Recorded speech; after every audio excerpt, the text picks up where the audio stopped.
तर पुढील 2 दिवस पुण्यात पावसाचा इशारा आहे। बहुतांश भागांत पावसाची स्थिती कायम राहणार आहे। हवामान तज्ञ SD सानप यांनी माहिती दिली आहे। राज्यातील पावसाची एकूण परिस्थिती आणि पुढील अंदाजाबाबत हवामान विभागाचे तज्ञ SD सानप यांच्याशी संवाद साधला आमचे प्रतिनिधी आदित्य भवर यांनी।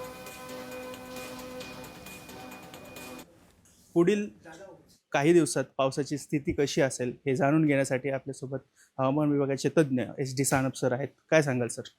मागच्या 48 तासांमध्ये कोकण किनारपट्टीसह मुंबई आणि पुण्यामध्ये सुद्धा चांगल्या पावसाची नोंद झालेली आहे आणि येणारे 3 दिवस बेसिकली अशीच परिस्थिती मुंबई आणि पुणे आणि घाटमाथ्यावर असण्याची शक्यता आहे। रेड अलर्ट दिलेला आहे।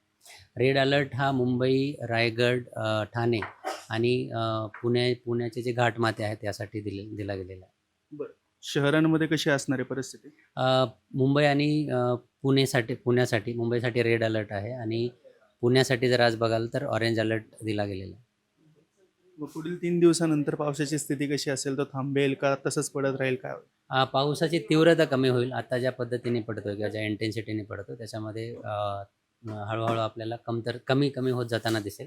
आता इथं जर सांगायचं झालं तर हे आपण बघू शकतो मुंबई त्याचबरोबर घाटमाथ्यांवर जास्त ढगनिर्मिती होऊन जास्त पाऊस पडताना दिसतोय। त्याचबरोबर विदर्भातील काही ठिकाणी चांगल्या प्रकारे पाऊस पडताना दिसतोय, परंतु जे रेन शॅडो एरियाज आहेत ज्यामध्ये मध्य महाराष्ट्र, मराठवाडा एरिया आहे तिकडे पाऊस होतोय, परंतु त्याची तीव्रता तुलनेने कमी आहे। त्याचबरोबर जर डिस्ट्रिक्ट वाईज येणाऱ्या 4 ते 5 दिवसांचा जर अंदाज बघितला तर आज रायगड, त्याचबरोबर ठाणे, मुंबई आणि पुण्याचे घाटमाथ्यांवर रेड अलर्ट आहे आणि उर्वरित कोकण किनारपट्टीला ऑरेंज अलर्ट आहे। पुणे डिस्ट्रिक्टसाठी आणि शहरासाठी ऑरेंज अलर्ट आहे आणि विदर्भासाठी येलो अलर्ट आहे। उद्याचं जर बघाल तर किनारपट्टीला येलो अलर्ट आहे, घाटमाथ्यांना येलो अलर्ट आहे आणि किनारपट्टीला रेड अलर्ट आहे आणि परवापासून पावसाची तीव्रता कमी होत जाईल। पाऊस होईल, परंतु त्याची जी तीव्रता आहे किंवा इंटेन्सिटीने जो पडतोय तो कमी होताना आपल्याला दिसेल। कॅमेरा पर्सन दीप मिश्रासह मी आदित्य भवार, जय महाराष्ट्र, पुणे।